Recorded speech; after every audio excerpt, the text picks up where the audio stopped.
So as I said in my intro, I have been having an issue on and off with my 18K PV inverter, and this is one of the first units. I had been working, trying to do solar, was leaning toward a Solarc, and this came out. I saw the reviews on it. I saw other people install it, and I was like, okay, well, significant money savings. So this is the one I went with. All in all, I've had no issues with it. The issue that I'm having, though, is very unique. Signature Solar says they've never seen this failure mode before.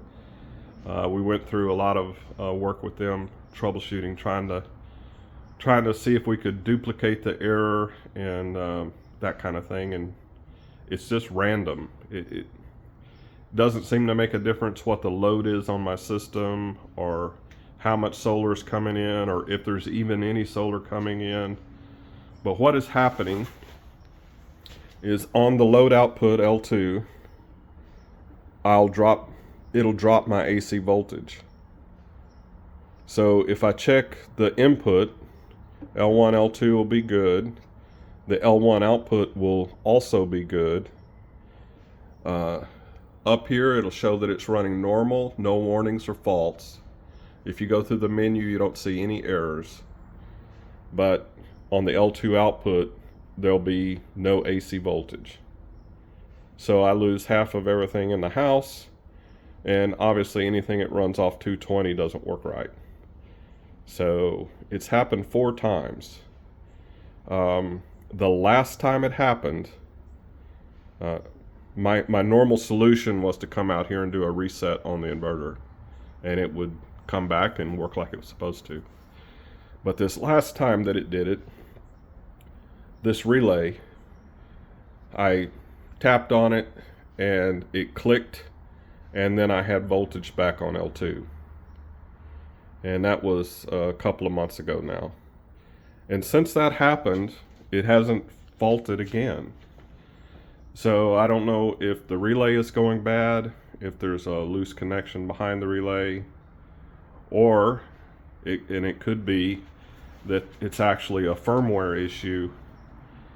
One of the things that led us to coming to the conclusion of replacing it, we've tried to do the firmware update. They've tried it on their end, pushing it to me. I've tried it on my end, uploading directly, and the unit will get to about a 40% upload on the update and stop. And then after a little bit of it continuing to try to download, it'll give you an error that it was unable to download the firmware update.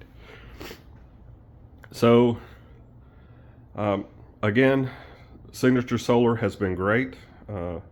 So for people that are, that try to knock them, I have to say I've had absolutely zero issues.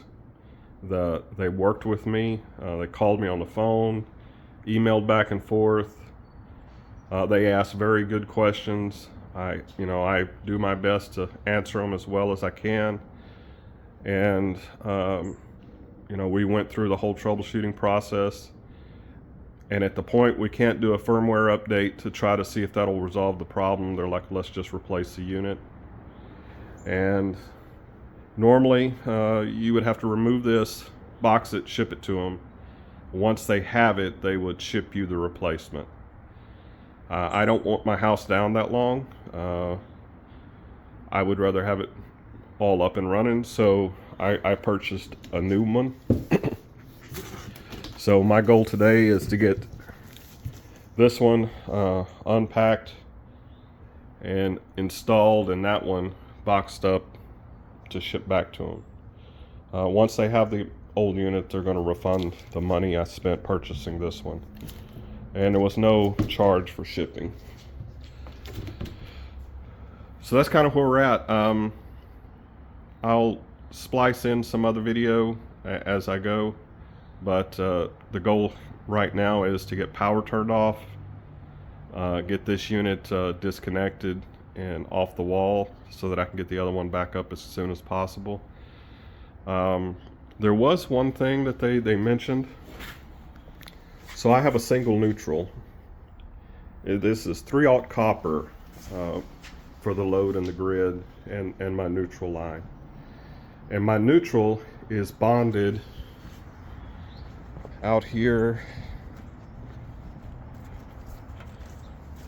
on the other side of the wall inside my bypass transfer switch. That's where the neutral is bonded. So the conduit, that is the power going into my power distribution breaker box, and it comes into this transfer switch. And the power from the meter goes through the disconnect, and then it goes into here as well. And so my bonding point for all of my neutrals is inside here, which is literally on the opposite side of the wall of the inverter. So this neutral coming in here is less than 2 feet long. But one of the things one of their engineers mentioned was that it would probably be better to have the neutral bonded inside the inverter. So that'll be one of the things I'm switching up today. I'll run the neutral from the disconnect. I'll run that neutral into here and bond it into the 18K PV, so that this will be the bonding point for the neutrals instead of the bypass transfer switch.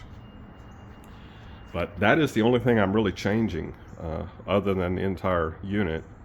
Wiring wires or anything else, the only thing I'll change is the bonding point for the neutral. And cross my fingers, hope everything goes smoothly. Like I said, I'm gonna attach more video to this, so this isn't the end, but I'm gonna stop you for now. So real quick update here. I got it out of the new one out of the box onto the floor. The new one comes with a cover that covers up all of this. It's a good idea, safety. You can't just open the lid and reach in. So take that out. Did my knockouts to match, what my old unit knockouts were, and I loosened up all of the lugs that I'm gonna need.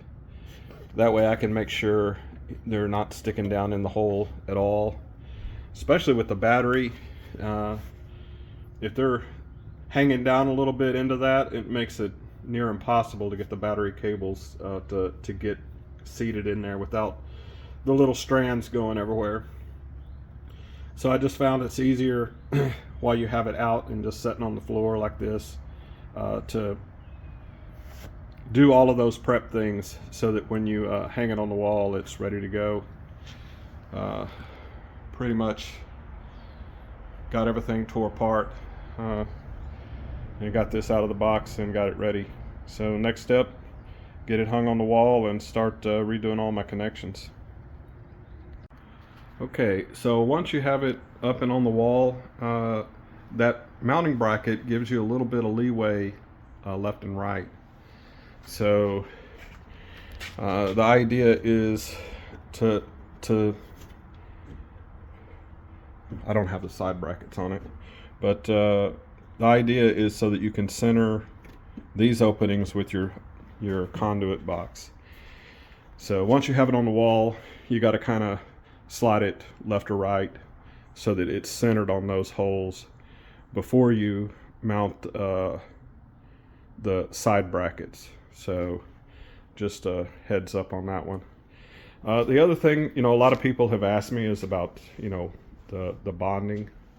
So my power distribution panel, you'll see that right here, there's a screw that goes in there that'll bond your ground and neutral. And in most cases, that's going to be removed. And unless less power comes from your meter directly into this, it's going to be not there. But it's one thing you want to make sure of, right? So you can only have one point where the ground and neutral bond, and it's at the first point of disconnect. So here there is no bonding screw, so the neutral and the ground are separate. The 18K PV doesn't have the capability to bond them, so you would have to come up with some sort of a jumper, which, you know, that don't do that.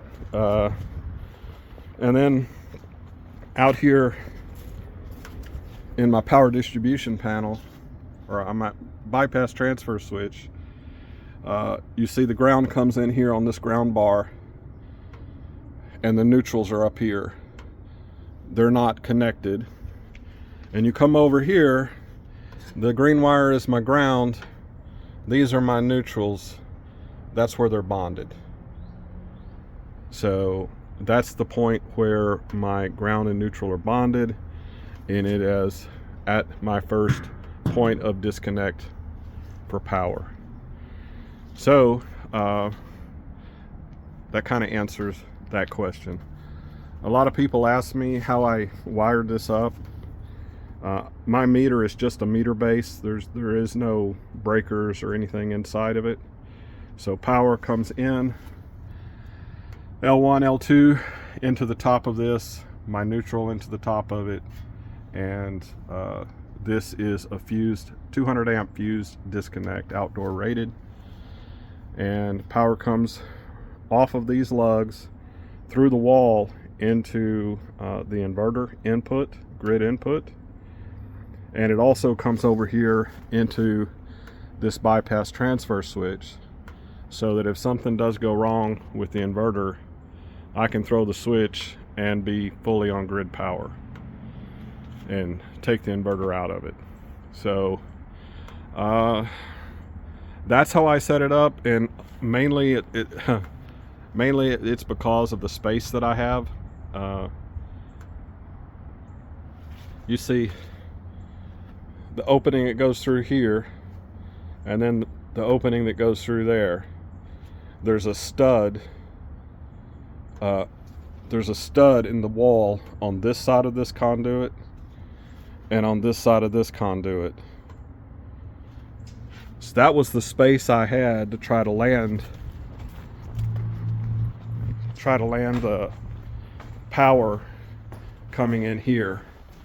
So that's coming in from the disconnect switch. This one is coming in from the bypass transfer switch. If I had landed them on the, well, one, I didn't have the space, but if I'd have went on either other side, it becomes an issue. And then the amount of space I have on this side isn't enough. So I mean, when I was trying to do the layout, this was literally the only place that this thing would fit, and it's a tight squeeze. So I don't have a lot of room to play with it. If I did, I would probably want an additional disconnect so I could kill the grid power coming into this thing, and that way I could continue running the house while I'm doing what I'm doing now. I just don't have the room for it. So that's kind of the gist of it. But that explains kind of how I have it wired up. More to follow. So my wiring is all done. So the neutral bond is now here. So this one is coming, this one on this side is coming from the fused disconnect, and that's where my ground neutral bond is located, is in that first disconnect. And then the one on the back is going over into here for the neutral. So now, you know, that was one thing they asked me to change. Not really sure the engineering rationale behind that one, but I did it in case I have problems with this unit. I don't have to deal with them asking me to move that neutral. So that's already done. Um, grid's coming from the fuse disconnect. Load is going to the transfer bypass switch. My batteries, grounds, my solar, my battery communication, my CTs, everything is done. Few differences from this one and the old one that I had is, well, this one has knockouts in the back and on the side. The other one did not have that, so if you needed to come through the back or the side, you'd have to make those holes yourself. These have knockouts now. The old unit had mounting screw holes that would allow you to screw a screw down into the conduit. Let's see, it had these. So this unit doesn't have those. I'm guessing they determined they didn't need them. Another nifty thing is they have all the torque values on the door now, and it is good to have a handy dandy torque wrench just to make sure that you're getting them to the tightness they're supposed to be and not over tightening something so that you have a risk of breaking something. Obviously for me it was just batteries, load, grid, and the neutrals. I don't have a screwdriver torque wrench for these grounds, so I just made them good and tight. So that's it. I'll show you the outside one more time just in case. Like I say, a lot of people in the comment sections have questions, but basically coming from my meter, I have the L1, L2, and the neutral coming in from the meter. This is all 3/0 copper. It's a 200 amp fused disconnect. Here is the part number,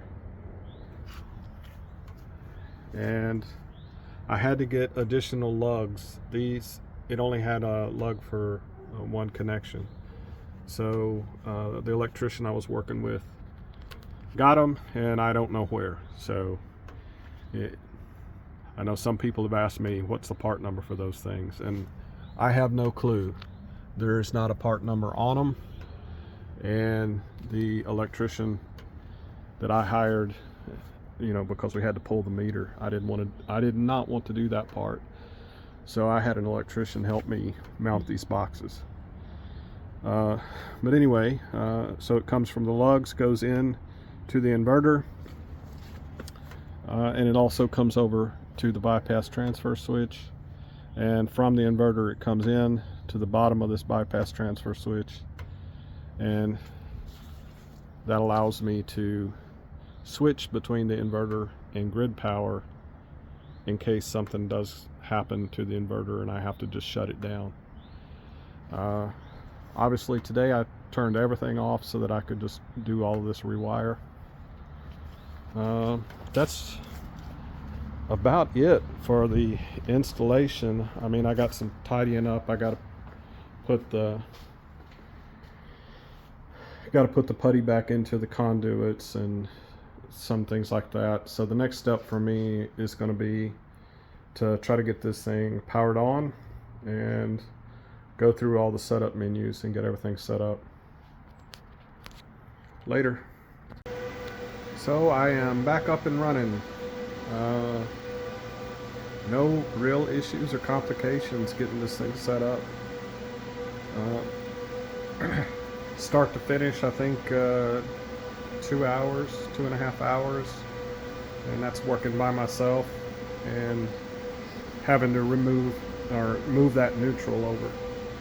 So all in all, not bad. Pretty simple, straightforward setup, especially if you're using all EG4 stuff. You just go in and make the settings for the battery, and I sell back to the grid, so I go in and I make that setting so that I can sell back to the grid, and I'm limited to 9 kilowatts. That's the most I can push back. I'm assuming that's because of power lines and transformers and such. So I go in and set that limit and set that up to sell back. And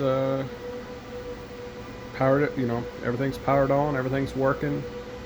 I'm going to give Signature Solar a call so they can go in and just double check all my settings and make sure that I got everything set right.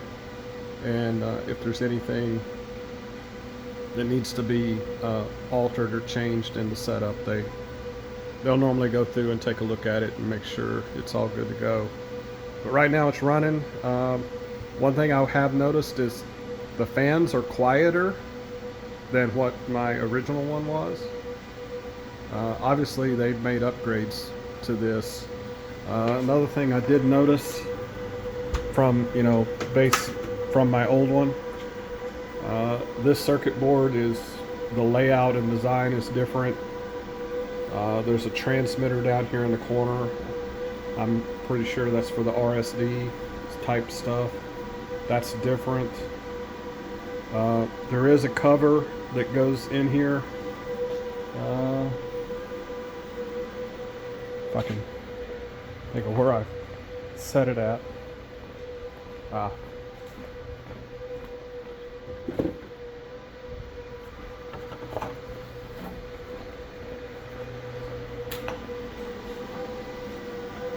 So this cover sets in there to protect, little fingers from touching stuff that it's not supposed to, which the other unit, the older unit, didn't have that. So like I say, all in all, its setup went well. No issues. The Wi-Fi dongle setup is, pretty straightforward. And if you have questions, let me know. I'll try my best to answer whatever questions. But my system's been running for a year, and I've saved $1,300 in utility cost this year. I did the math on it just the other day, so ended up saving $1,300. So it's right at a 7% return on investment. I had almost 30,000 in it total, with batteries, inverter, and I'm running 20 450 watt bifacial panels. So I had almost 30 grand into it, and that's doing all the work myself. And credit, I got my tax credit because I owe tons of taxes, unfortunately. So I got almost 10 grand back. It was like 9,000 something. So my total was under 30, but right at 30. The money I got back was like 9,000, $800, something like that, in taxes. And so that left me with an investment of like 20 grand. And like I said, based off of what it saved me this year, that return on investment is around a 7% return on investment. So most people want to know, well, when does it pay for itself? It's like, well, if you're buying solar to pay for itself, good luck. Equipment gets better and better, and things break, and you'll end up having to replace things and upgrade things as you go. And my goal was not to be in a situation where I don't pay zero electric, or I can disconnect from the grid, or that I was going to make all my money back, in 5 years on the thing. The main thing I wanted was something that was reliable, that I could offset my utility costs, especially as I go into retirement. and it was also so that I could have backup when power goes down. And power's gone down 3 or 4 times this year, and everybody else's house was dark and mine wasn't. So if you look at the cost of installing a backup gas generator, whole house generator, and then compare it to solar, I think the solar is the better way to go. So that's my rant. That's all I'm going to do for this video. If anyone has any questions, leave them in the comments and I will try to get back to you. Thank you.